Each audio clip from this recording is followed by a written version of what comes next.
کوئی آتنک نہ ہو جس میں وہ دنیا بن جائے، زندگی سب کے لیے امن کا چہرہ بن جائے، بے گناہ خون نہ سڑکوں پہ بہایا جائے، آدمیت کا جنازہ نہ اٹھایا جائے، دھرم کے نام پہ لاشوں کی تجارت نہ رہے، ایک پڑوسی کو پڑوسی سے اذیت نہ رہے،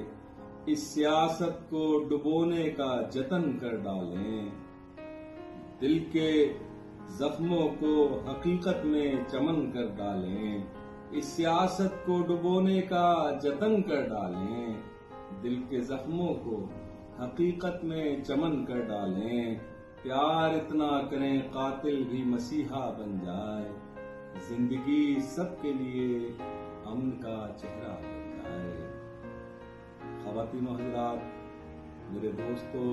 میرے ساتھیوں، میرے بزرگوں، آداب۔ 26 اکتوبر 2019 کو محقان اردو نیو جرسی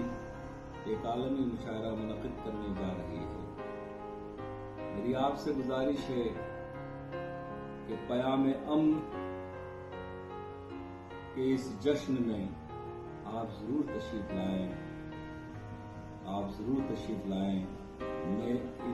میں بھی اس موقع پر حاضر رہوں گا اور انشاءاللہ تعالی آپ سے ملاقات ہوگی۔ آپ پیام امن کے اس خوبصورت عنوان کو، جس کی آج پوری دنیا کو ضرورت ہے، امن کی، اس کا حصہ بنیں، اس مشاعرے کا حصہ بنیں اور اس مشاعرے کو کامیاب بنائیں۔ پاکستان سے پیرزادہ قاسم صاحب کی